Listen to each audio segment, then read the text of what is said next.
Warning, all attendees are in listen-only mode.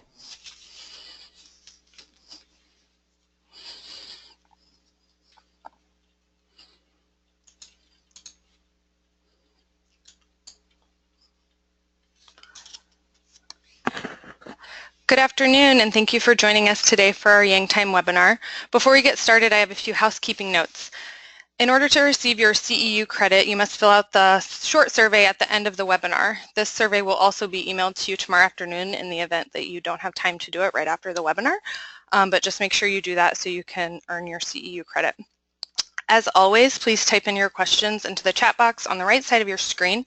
There will be time for Q&A at the end of your presentation, or at the end of the presentation. And without further ado, I will introduce our presenter. Today we have Kumar Saha. He is the research manager with Frost & Sullivan's Automotive and Transportation Practice. In this capacity, he heads the company's global aftermarket research and consulting program. Kumar is a known thought leader and regularly advises key industry stakeholders such as OEMs, Tier 1 suppliers, distributors, retailers, and financial institutions. He speaks at many conferences and is frequently cited by trade and mainstream media. Kumar is based out of Toronto, Canada, and also writes an automotive business column for the Toronto Star. So I will pass it over to Kumar and enjoy the webinar. Thank you, Katie, for that lovely introduction. Thanks, members of Young Auto Care Network for joining today's webinar. I hope you find this session useful, and it would be great to have a good discussion session at the end of this presentation. I'll make sure to wrap it up on time so that we have a little time to go over a few things, questions, and if I don't get to every question, then we can always do a follow-up individually if that's required. So let's jump into today's topic. So we're calling it the digitization and the future of auto care. Well, so what's shaping tomorrow's aftermarket? So this is really going to be a very 30,000 feet high kind of a view of looking at how the aftermarket is slowly transforming. I mean, as we all know, that aftermarket is a very slow-moving, slow-changing kind of an environment. But over the last few years, as I'm sure most of you are aware of, there have been certain trends and areas of impact and trigger points that have led to some movements in the aftermarket that has the potential to radically change it over the next 5 to 10 years. And this change is not just going to be happening in developed markets, but also in developing markets. So we're going to take a very global view as well, with some specific things about the local US market. So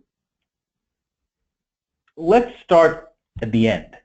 So where do we feel, as Frost & Sullivan, the aftermarket will be in the next 5 to 10 years? So these are our 5 big predictions, as we call it, for the future of automotive parts and service. So the first big one is that we feel that 10 to 15% of all global parts revenue, and this is B2C only and not necessarily B2B, because B2B is in a far more complex space where online and offline sales are slightly different. So 10 to 15% of all global parts revenue, B2C revenue, will be generated online.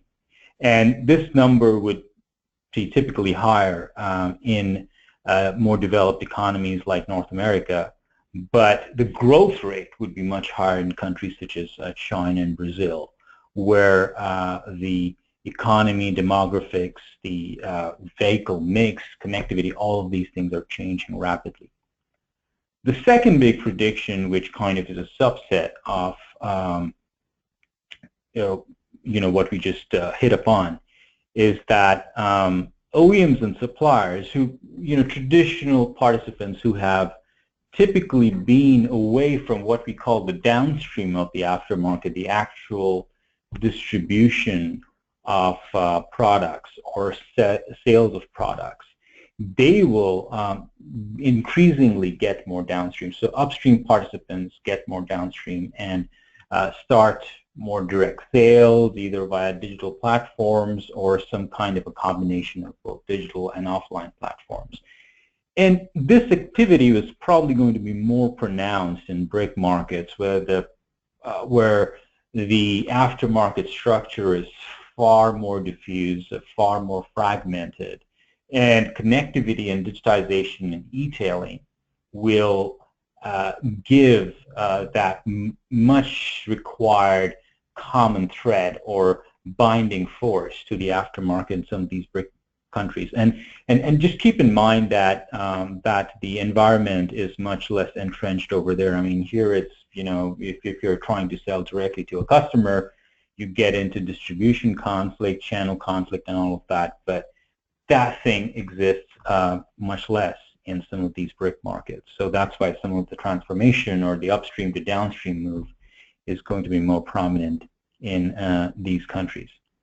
The third big prediction is that a lot of the pure e-retailers, what do I mean by pure e-retailers? I mean, these would be, just to give an example, I'm sure everybody's familiar with Rock Auto or U.S. Auto Parts here in the U.S., or if you're talking about Europe, you know, you have e-retailers like Oscaro.com. So these are pure players. They only sell parts online.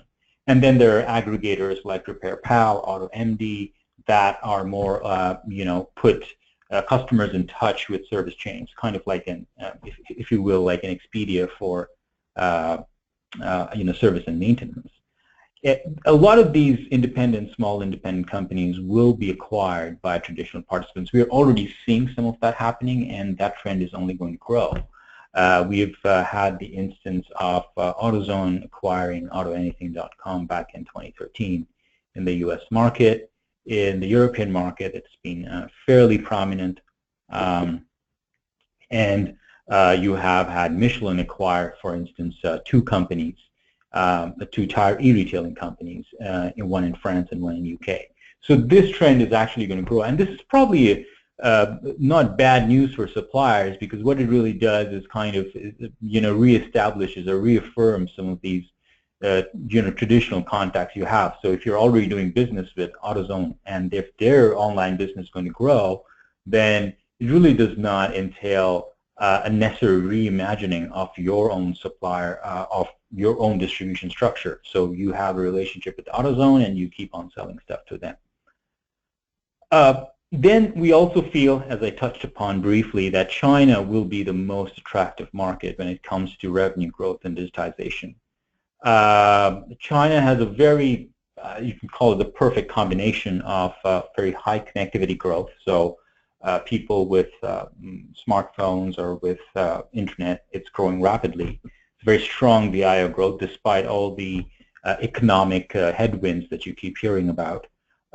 Which leads to more aftermarket growth and a very different attitude towards e-commerce. Like they've almost skipped a step, and they have a much younger kind of population who are more open to, you know, buying things or you know, shopping for things online, even looking for services online, and so that will be the most attractive country as far as growth is concerned, not necessarily in volume. Volume still would be coming from, you know, Western European countries. And the last but not the least, in terms of a prediction, we feel that by 2020, almost 40% of all parts sold in North America will be a private label part, like, you know, whether it's an OEM private label or it's a distributor retailer private label. And how does this impact, or how does this kind of work in, you know, within the digital environment?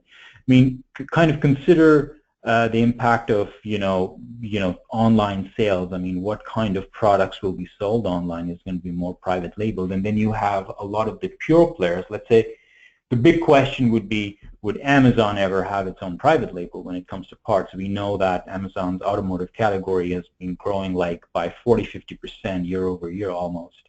So it's going to be a huge growth category for Amazon, but would they ever go down that path? So some interesting implications for the big predictions that we just talked about.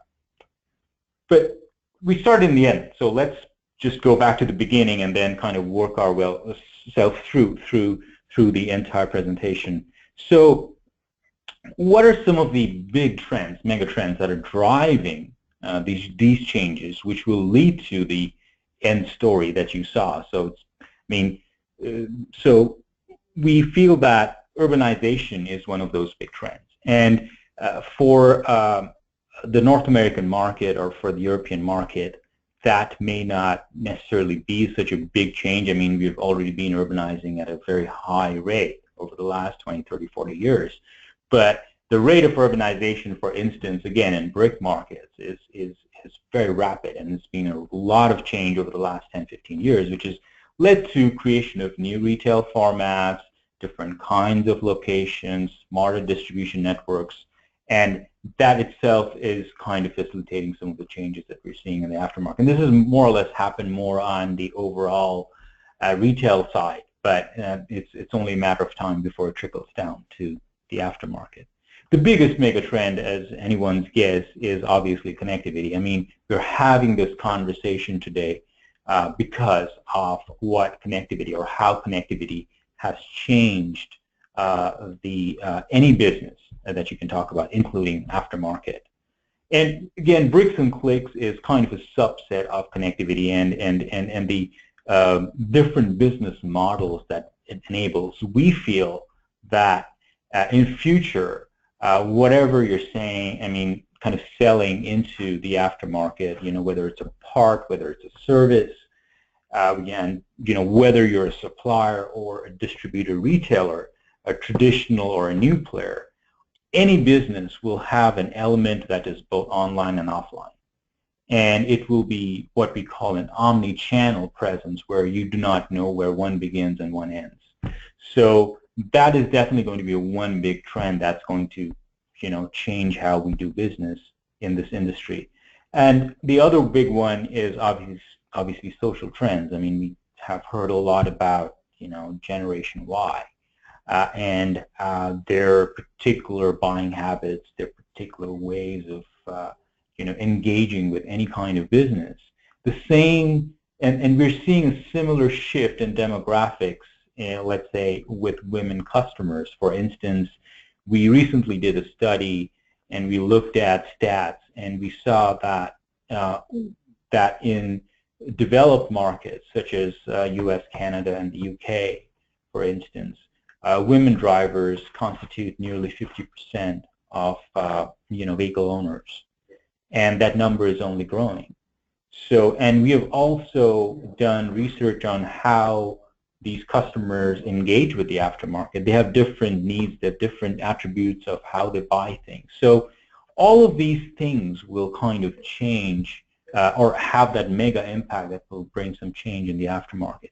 The two things to kind of keep in mind here, the two major thrusts that I want to really point to, is that the very process of selling parts and services is going to become more dynamic. And by that I mean that we have had a very linear model. You know, a car breaks down or there's a maintenance need, a customer comes to the shop, you sell a part, like garage sells the part, the repair work is done, and it's over. So it's a very linear process. But as we are going into, as we're stepping into the future, we're seeing that itself changing. Like you may not even take the car to a service center at first. You're probably looking online to see some kind of diagnosis. You go to an aggregator website to find who's the best you know, service shop in your area. And then there are other things that certain OEMs are developing, which may not even require for you to take the car to the shop at any point. There could be, you know, it might just be a question of a software update that your car needs, and the sales could also be more predictive. So because of, you know, penetration of telematics, you could potentially get a call from the dealership saying that, hey, we saw that your you know, brakes are, you know, about to, you know, have more fade than it's safe, so you need to come to the shop. So a lot of these things are going to change the way the business is evolving. The other main point to remember here is that connectivity itself is creating multiple touch points with customers. So what by that I mean, again, this kind of, again, a subset of the dynamism that is coming into the market is that there is, like, again, earlier you would see a customer 2 or 3 times. And if you're a supplier, you never see your customer, right? But now you have the ability to actually engage with the customer, whether through social media, whether through online platforms, or whether through apps, or whether through telematics. So it's this proliferation of touch points that's going to be very interesting, and will allow you to know your customers better, but at the same time pose challenges, because if everybody's doing it, then how do you kind of one up the other? So some interesting thoughts to keep in mind in terms of the trends impacting the market. So what are the key areas, or what are the key changes that's happening in the aftermarket? And we at Frost & Sullivan, we have identified 6 specific areas of the aftermarket that are being changed, and we have broken down into these 6 categories of, channels, technology, service, geographic locations, type of customers, and the products where the impact is going to be more pronounced. So, with channels, you talk about e-commerce or e-tailing, marketplaces such as Amazon and eBay, these new kind of emergence of channels. And then, like slightly into the future, you can see things like in-vehicle sales. And we'll go into that a little bit later. In terms of technology, obviously telematics, augmented reality in terms of how cars get repaired, use of big data to understand customer dynamics. I mean, companies like AutoZone are already using location data by store to manage their inventory. So, and that creates a lot of upstream pressure even on suppliers, because then you have to be your own understanding of the market has to closely align with what the downstream players are doing. So that will again force you or compel you to kind of invest in your big data technology. In terms of service, the very nature of service is changing. You now have like mobile service options, you have more remote service options, and then products, geography. So a lot of, and I'm not going to touch upon everything just for the sake of time, but these are some of the areas which are going to be impacted and would be the outcome of the impact. So how do we see the suppliers evolve over the next 10 years? And what would be the impact of some of that? So right now, we see that suppliers have literally no revenue in terms of direct sales to end customers. There are a lot of supplier websites that do have information on their products that often do connect customers to their nearest distributor or dealer, good cataloging information, really no direct sales. But we see that this is changing. I mean, just to give you an example, for instance, in the U.S. market, Goodyear has started a pilot in which they're going to sell tires directly to customers. So you go to the Goodyear website and actually purchase a tire and then get it delivered to your nearest Goodyear store. And we feel, and then there are other things, similar things that are happening in some other markets. For instance, in China, Bosch and Federal Mogul have all set up shops on Tmall.com, which is kind of like the Amazon in China. And they've had great success over there. I mean, Bosch managed to rack up $10 million of sales within the first 9 months of having its own Tmall site. $10 million may not seem a lot of money if you're looking at the broader perspective, but when you're talking about an online shop and the amount of time it took to get to that $10 million, it's quite significant. And we see that this activity is only going to grow. Maybe not as much in developed markets because of channel conflict, but definitely in some of the developing markets. The other way that suppliers could potentially entrench themselves in the sales channel per se is through telematic solutions. I mean, we already know that Delphi and Bosch have their own aftermarket telematic solutions, and they're working with different distributors to kind of find the right fit within the ecosystem.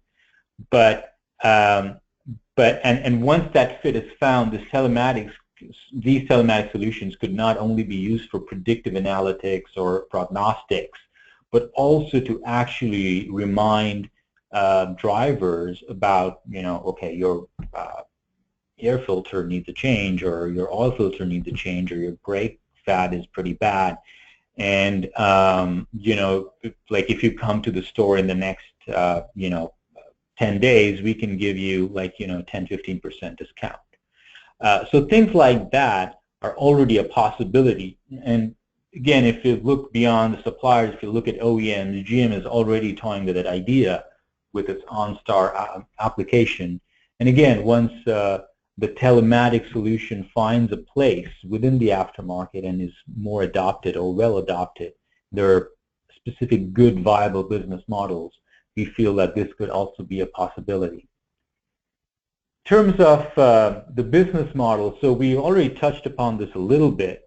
So suppliers are generally upstream participants. So, just make parts and then sell those parts to the distributor. But we're seeing some changes in those business models. You take someone like let's say FederalMogul, which has invested in AutoMD, which is a service aggregator.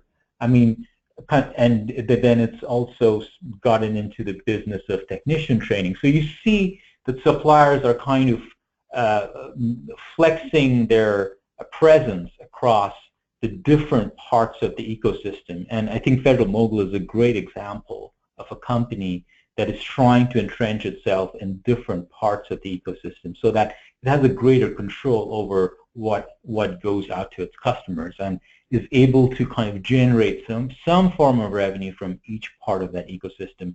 And Bosch is kind of doing the same. So these two companies have really kind of taken the leadership in the space, and for obvious reason that they're very diversified companies. They make a lot of products. It's not probably very viable for a small company or a one-two product company to kind of go down that route. But for diversified companies, that is definitely something that will change, going from upstream to downstream. If you look at the independent aftermarket, and by this I mean primarily the distributors and retailers, as we mentioned, right now, if you look at North American market, online penetration on sales is about 5-6%, and if you look at more developing markets, it's somewhere in the 1-2%. So overall, it gives you a 2-4% penetration of online sales. Again, let me be very clear: this is B2C sales only that we're tracking here. And we feel that growth will go to 10-15% by 2025. We could potentially see 1-2% sales coming in in-vehicle options. I mean, either as a direct sale or even as a kind of a partial sale. And the way that could potentially happen is, again, as I mentioned, you have a telematics unit and you get a prompt to buy a product if it's needed, and again, that's measured through some kind of a prognostic system. And if you have, let's say, your credit card information already built into or fed into that system, then you just punch a button, and you not only have the product waiting for you at a service point or dealership or a store of your choice, but you've also automatically paid for that product.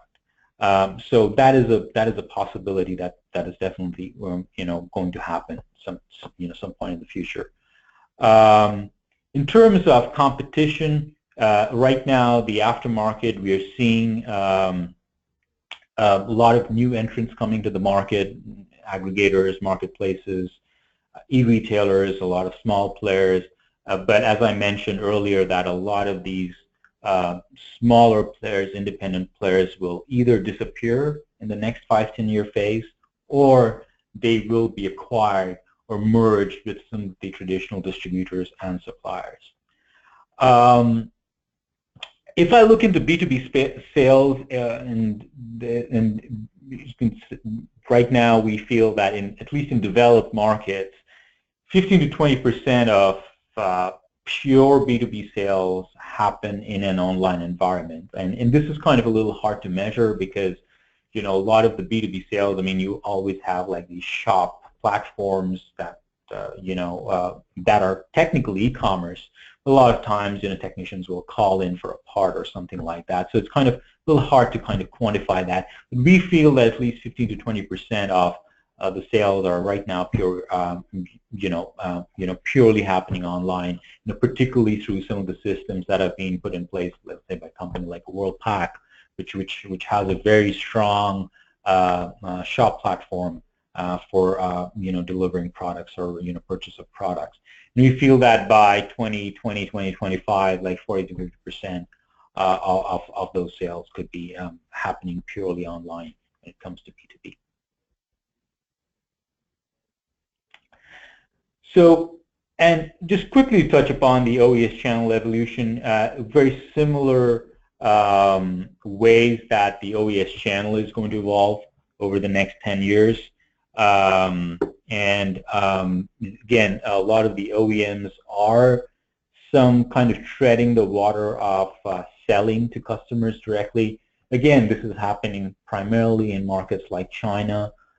We know that certain OEMs are also trying this in India. I think Toyota recently launched an online parts store in India, I think sometime last year. In China, for instance, BMW has its own store, again on Tmall, where it sells a lot of accessories. In the UK, for instance, a lot of the dealer groups, and in some cases even the OEMs, for instance, BMW has a store on eBay, where it tries to appeal to the enthusiast crowd. So some of that activity is already happening, and we feel that's something that's going to grow. In terms of in-vehicle sales, GM again has taken a fairly active role through its OnStar platform, and again, this is something that's going to definitely grow. And I'm pretty sure that I feel, and we feel that OEMs will probably take a leadership in this space just because of that telematics ecosystem they're beginning to create. And this is some very important significance for suppliers, because if the OEMs are creating that strong telematics platform, and I don't want to get too much into the weeds here, getting into right to repair and things like that, but as you know, that creating that vertically integrated platform means that if you're not an OE preferred supplier, then you kind of lose out on that business. So these are some of the ways that each of these individual types of participants in the aftermarket are going to be changed, or are going to change themselves over the next 5 to 10 years. So who are some of the new players that's kind of driving some of these disruptions in the market? And there's some names over here. I'm not going to, again, I've touched upon some of them, and we've identified some various areas. And a lot of these new participants, what they're doing is they're forcing some of the entrenched or traditional participants to even change their business model. So, as we talked about, that kind of service aggregators will change how service shops or service chains approach the whole notion of attracting customers. I mean, and same with dealerships. A lot of, for instance, in the UK, there's a website called whocanfixmycar.com, and they're signing up a lot of dealerships that are then using that aggregation website to attract customers to their store. And they're trying to even attract, let's say, for a Ford dealership, for instance, and actually Ford is one of the companies that have signed up, and they're trying to attract not just Ford customers, but even non-Ford customers who would come to the dealership, for an oil change or something like that. So there are a lot of ways some of these disruptors are forcing the market to change. I mean, another example I can give you is Tesla. A lot of their, they have specific what they call over-the-air updates. And we are hearing from a lot of suppliers about, how they could become a part of that over-the-air update ecosystem, and as other OEMs start to adopt it by, placing smart sensors on pretty much every component possible. So those are things that are actually being discussed, as I believe some of you probably know, since you, I believe that, you're working with suppliers or you work with suppliers. And so kind of these are some of these, discussion points or ways that the market is going to change because of these different disruptive models that we see in the market today. This slide gives a slice of the growth trajectory that we'll see in e-retailing. So obviously, of all the trends that we discussed, e-retailing is probably the most immediate one and the one that everybody talks about. So how does e-commerce play out in all of these different markets? And there's some, data over here, as you can see that, in terms of pure penetration of e-commerce, France and Germany are probably the leaders, even higher penetration than the U.S. market, particularly because they have very strong sales of tires online compared to the U.S. market because of various reasons. Again, I'm not going to go into a lot of detail on that.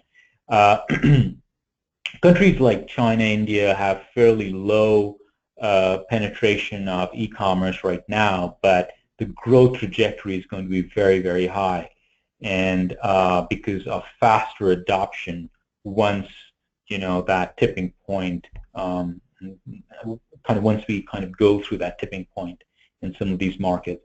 And then there's some other metrics here which kind of gives you an idea as to what would drive some of those changes: aftermarket size, internet penetration in these countries, and how that's growing. So in this slide, I mean, really the key takeaway is right now, in terms of growth or in terms of sales, obviously the U.S. is probably the most attractive market in pure dollar value, but in future, I think suppliers can get more ROI through their strategies, online strategies, in countries such as China, and so that is something that needs to be considered when you're building your overall global strategy or overall global online strategy. This is just another way of kind of showing the same data. It's a bit of a heat map and shows the growth rates and some of the key players in each of these markets and some of the drivers and how they're slightly different from market to market. For instance, in US and Canada, we feel that the growth will primarily come from a lot of the traditional participants as well as marketplaces such as Amazon. In the in EU, the growth will come because of a lot of the tire websites and because of the different levels of fragmentation in the aftermarket, geographic proximity. So an online player in France could potentially have a large distribution network all across Europe without necessarily expanding its geographic footprint, and that's already happening to a certain extent. I mean, you probably have heard of a company called Delticom, which is based out of Germany. Their growth has been kind of less pronounced over the last 1 year or so for various reasons, but they're one of the strongest growing companies they've been one of the strongest growing companies, and one of the big factors behind their growth has been that the ability to sell to different markets in the EU region. The next few slides will show the attitudes of e-commerce. This is a recent survey that we completed in 2015, end of 2015, that will show you some data beyond behind what are the online engagement patterns of U.S. vehicle owners. And this is, again, very specific to the U.S. market. So as you can see that, and we also have segmented by men and women vehicle owners. So you can see that when it comes to looking up or comparing products, as you probably expect, that most people actually will have a look online. Okay, is this the best option for my car? Is this service charge fair? Let me go to some kind of forum and look it up. And then there are other things like scheduling service appointment. When it comes to actual purchasing of parts, it's fairly low, but if you go to the next slide, in the 2015 survey, so if you look at all or most of the time, which is the deep blue color, when you look at purchasing spare parts, so 17% of respondents said that they have purchased parts, that they purchase parts all or most of the time from online sources. And the last time we did the survey in 2014, that number was 15%. And the year before, I think the number was like 12% or something. So we're seeing this constant growth year over year of people who are claiming that they do their online parts purchase process, or they do some form of parts purchasing online all or most of the time. So the frequency is increasing as well. So we talk a little bit about the B2C space of people, actually purchasing parts, and these could be, DIY sales, or it could be some guy in a garage, just trying to buy one-off part, and we see some examples of that, particularly, when it comes to, there's a company called Rock Auto, which you may be familiar with, which sells parts at ridiculous prices, a lot of overstock items. And a lot of garages actually buy parts from them, so it's not always a DIY customer. But on the B2B side, there are some changes happening as well, and then the big change is that a lot of the new players, so if you take like someone like an Alibaba in China, and now they're trying to sell to the US, the companies like in Russia called Exist.ru, Itaro is like a Brazilian company that's active in that market. Amazon here in North America, they're slowly starting to shift or make inroads into the B2B space, trying to get that B2B business, trying to get that wholesale business to either to a repair shop or to a small local retailer. And this definitely presents a new dynamic in the market and is more of a threat to a traditional participant, and kind of some of that threat may stay in the market or might go away in the long run, but it's definitely there and will definitely force some of the traditional players to rethink their business models, when it comes to B2B, when it comes to B2B sales, and I know that some OEMs are also thinking about how do we attract customers in the aftermarket through a B2B online platform, and so it's you see that these small disruptors are changing the way even traditional participants think about their business. I think that's probably the biggest takeaway from this. So we've talked about parts a little bit, and I'm going to try to wrap this up in the next 5-10 minutes. But let me touch a little bit upon the future of vehicle service. And that itself is changing. Again, this is going to be largely driven by vehicle connectivity. So the big change that will happen when it comes to vehicle service is that vehicle service will become more proactive than reactive. So what do I mean by that? Because of whether it's smartphone connectivity, because of more telematics presentation, telematics penetration, you will get to know, and this is primarily OEMs or aftermarket participants, but even suppliers could have a piece of that pie, you will get to know how and when a customer will need a part, and that will allow you to either proactively approach the customer, or prepare inventory levels, things like that. So it will allow you to predict the needs of the market a lot better. It will also change the way some of the service is done. I mean, we're looking at things like, again, remote servicing, mobile servicing has various different models, and it's going to become more dynamic, as we touched upon earlier. So service is nothing without the tools with which the service is done. So I think that's probably the last piece of the puzzle. So we've talked a little bit about connectivity as a whole. We've talked about customers. We've talked about the connectivity in cars, if you think about telematics. But what about the tools?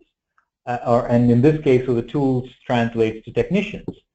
I think that's the last piece of the puzzle. And there itself, we're seeing different ways by which the service shop itself is going to be transformed. And again, a lot of that is coming from the OEMs themselves. I mean, you have the likes of, let's say, Audi, which is trying what is called remote service assistance. So you have a technician in the garage, and particularly as cars get more complex, I mean, this is going to be very important.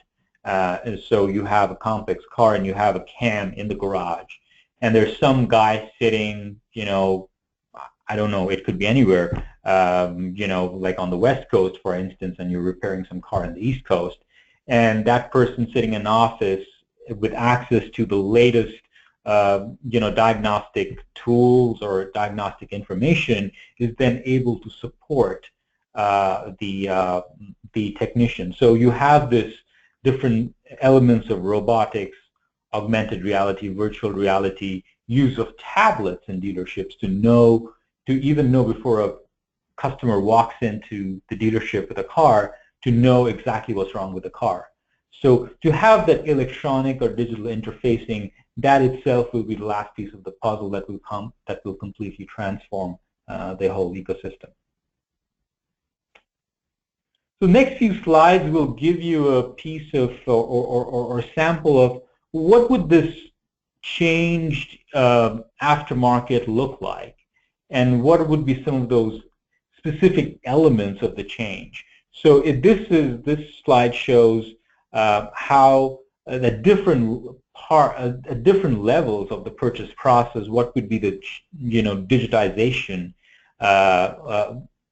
kind of levels. So we have kind of broken down that whole purchase process from planning to after sales, and there are various ways, and you're probably familiar with some of these things, and probably some might not be that familiar, but these are some of the ways that that digitization will entrench itself in the whole parts purchasing process. And another thing, as I mentioned earlier, that again, this parts purchase process is going to be a blend of both an offline and an online experience.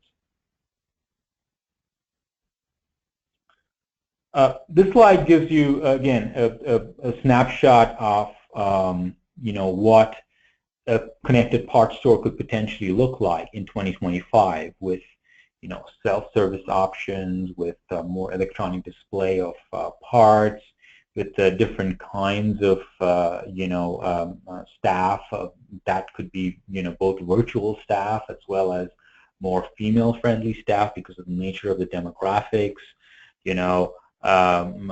Parts waiting for you. Self-serve kiosks. So a lot of different ways that the part shop would change in the future. And the same goes for the service shop as well. I mean, again, you see that, service website will have, you probably would have the ability to chat with, a technician. And again, this is something that could be open to, like the general public, or it could be open to, people who are paying for that service. There could be an automatic appointment scheduler, and within the store itself, or within the service shop itself, like use of tablets, more diagnostic software subscription, OBD2-based, real-time diagnosis, augmented reality-based applications, and then more value-added offerings, that will look at things like, over-the-time updates, kind of over-the-air updates, in-vehicle sales, and things like that. So to end it all, just to sum it up all for suppliers, what does it really mean? What are the opportunities and threats that it presents to the suppliers? So I think the biggest opportunity is that connectivity or digitization gives, after a very long time, a direct access to its own customers, whether it's a technician, whether it's the end customer. I believe the market, especially in developed economies, is largely dependent on the distributors and retailers to kind of do that selling for you. But now you have the opportunity to kind of do that selling yourself. I mean, whether it's an actual sale, whether it's product information, product education, whatever you want to call it, you can do that a lot of sales. So it increases your touch point with the customer. And that enables greater control over your own brand. And the other thing that enables is then you have now more dynamic access to customer data. What are their preferences? What do customers really want? What are they buying? So that kind of information, and I think that really prepares you to do your own product planning, to do your own category management planning. So it really enables you to do a more effective job in that area. It opens up new distribution opportunities, new ways to reach out to customers. I mean, some companies, some suppliers are already doing that. A lot of suppliers already sell through Amazon or through other online, through other online applications. And the last but not the least is the development of new business models, as we touched upon. The examples of Federal Mogul and Bosch, how they're kind of trying to reinvent the role of the part supplier. Yeah, and kind of take it beyond that kind of traditional definition of the part supplier, where you just make the part, you sell it to the channel, and you're done. It's going to be a lot different if you're going to be profitable, if you're going to, generate new kinds of revenue. You have to kind of go beyond that kind of traditional business model. In terms of threats, obviously, all these different levels of distribution, sales channels, cataloging creates operational complexity. Then also rise of some of the mega e-retailers, could potentially create further brand erosion. Does it all become a price play at this point? Is it all commoditized? So that's also definitely a big threat in this kind of connected economy. And it opens really Tier 1 suppliers up to a lot of threats from Tier 2 suppliers, because potentially a small supplier now can potentially sell to the world through connected platforms. And again, last but not least, as I touched upon, a lot of pricing pressure, again, because of the kind of product or the proliferation of product that that online sales or e-retailing, e-commerce makes available to the customer. So, so long story short, there are opportunities and there are threats. But really, the big story, if there is one, is that that the next 5 to 10 years will kind of see a sort of reinvention of the aftermarket, if you will, and suppliers are a huge part of that reinvention. And suppliers who figure that out, where they play in that particular change, within this market, would be the most successful going forward. So, with that, I would open the floor to some questions, and then we'll have a couple of announcements, I believe, at the end of the presentation, at the right at the end. So once again, thank you so much for having me. I really enjoyed this session, and we'd love to take questions at this point. Yeah, Kumar, we've received a few questions. So while telematics adoption and use continues to grow in new cars, the aftermarket continues to continues to struggle to find its footing. What do you think is the future of telematics for aftermarket participants? Yeah, I think that's going to be a very interesting way that how it plays out. So we have a lot of like plug-in devices, a lot of telematics options that are developed both by like top tier 1 suppliers as well as a lot of smaller players.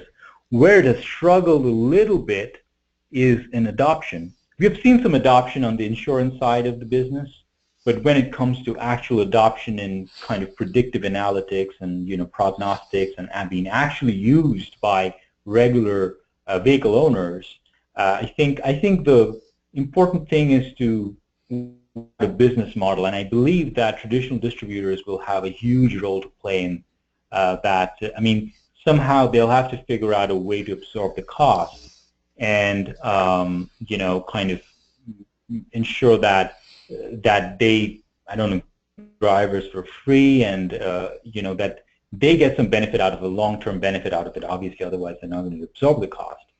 But that the benefits to the drivers are also clear. I don't think at this point it's very clear. So I think there needs to be some calibration that needs to happen. But I believe that it might take a little bit of time, maybe the next 4 or 5 years, before we see some of that happening.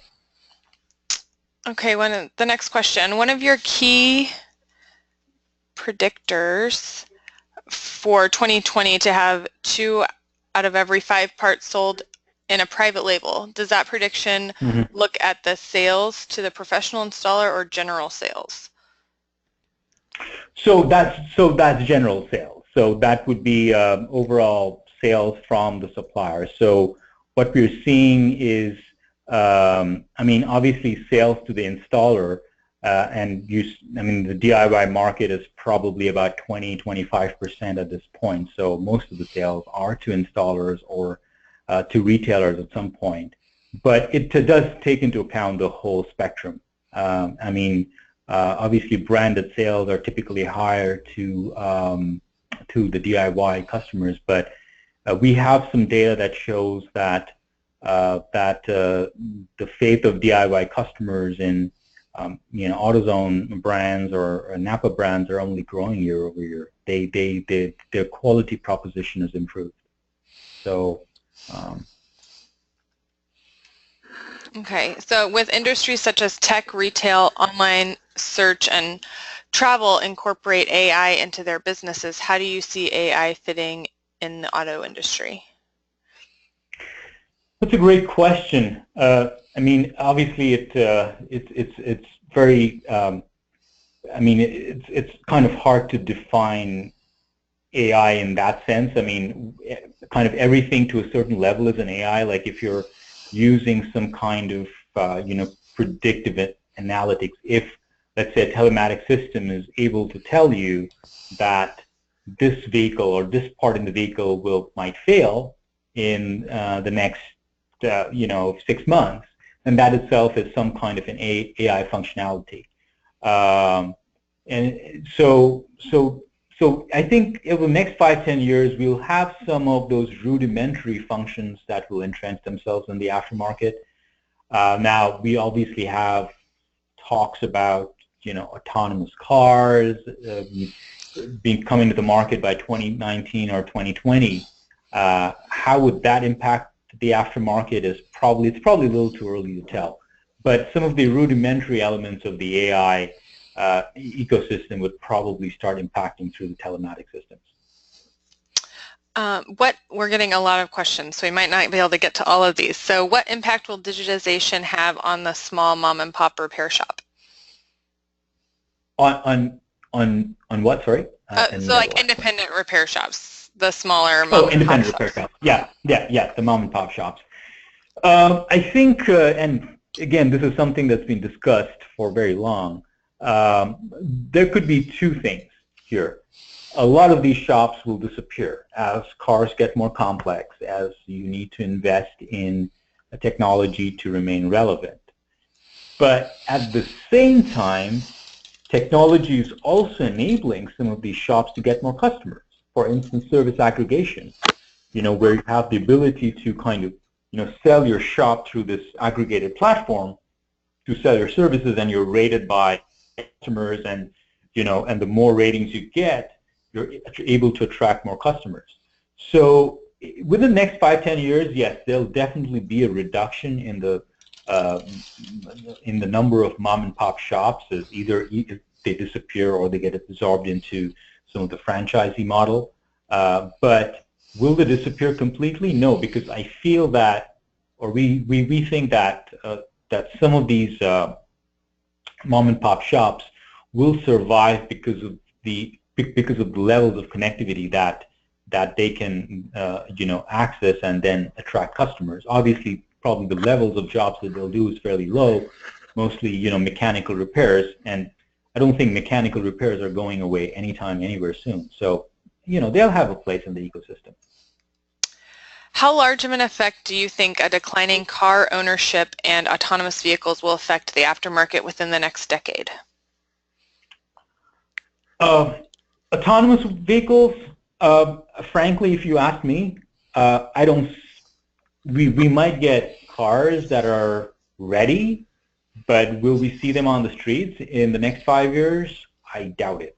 That's just my opinion, and I'm pretty sure others in the industry might kind of argue with that opinion. But there are lots of legislative challenges, infrastructural challenges for that to happen. So let's put autonomous driving out of the equation. As far as vehicle ownership, yes, it is declining, but the level of decline that we have seen right coming out of the recession, that's kind of slowly reversing itself. As some of you may have seen, there was a report recently by J.D. Power that says that millennials are actually buying more cars, and they're the biggest, single largest, right after boomers, they're the biggest buying group here in North America. So some of that vehicle ownership, yeah, it's going to decline maybe in some urban areas, but I don't think it's going to be as dramatic. So the impact would not be that big on the aftermarket. Okay. In the first few slides, you show that the online AAM business is currently at 2 to 4% and will grow to 10 to 15% by 2025. In comparison to other industries like clothing or electronics, is that a slow or a fast growth? Oh, it's it's a fast growth, but it's in terms of penetration. Because you think of like electronics. Electronics, if you talk about North America, is already at 30-40%. And it's probably going to be at 70-80% penetration by 2025. I mean, most people will most likely be buying electronics online. So the growth rate will be slightly lower because we've already seen that huge growth happening in more consumer goods over the last 3-4 years. The growth rate for automotive parts, on the other hand, is, I feel, it has had a growth spurt, but I feel the real growth rate is yet to come. So it will have a faster growth rate, but it will still end up being a lower penetration rate. Okay, we have a couple more questions. Hopefully we can squeeze them in here at the end. Are you aware that BRIC is now BRICS, which now includes South Africa? Does your data analysis include South African trends? No, we don't. That's a good point. We have just gone with the definition of BRIC just because we had data from we actually have some data from Russia, but I didn't include it for this presentation. But we have data on Brazil, India, and China, but we don't have any specific data for digitization for South Africa at this point. With more and more of a push from the OEMs to push through the Right to Repair Act and push out non-OEM companies in the aftermarket, as well as non-OEM repair facilities, there is a large threat to the aftermarket you don't have listed. How do you see retail growth being affected if the Right to Repair Act does not get passed?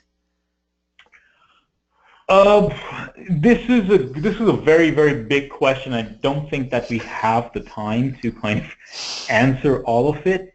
The long story short, there will be certain elements of the Right to Repair Act that will at some point come into play, but then there are other areas, more advanced areas, for instance, kind of data security.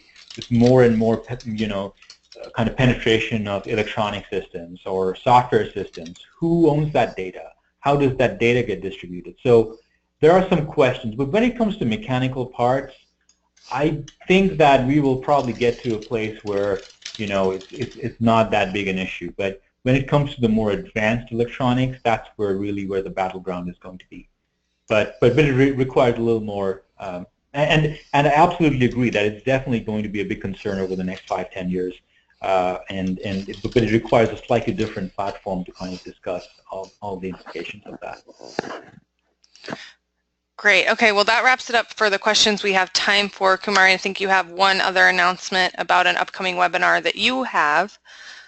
Yeah. Absolutely. Yeah, thanks. So Frost & Sullivan is organizing as part of its annual schedule a webinar on May the 19th. I'll provide Katie the exact time and place and way to log in for the webinar or kind of register for the webinar. So, keep a lookout for that. The topic is going to be the growth of remanufacturing in the global aftermarket. So kind of looking at the landscape of parts remanufacturing, not just for the U.S. market where it's fairly established, but how remanufacturing is going to evolve in the global markets. Who are the leaders? Who's taking the steps? Which are the hotspots? So things like that. So I'll pass on the information to Katie, and she should be able to circulate that to you. So keep an eye out for that. Thanks.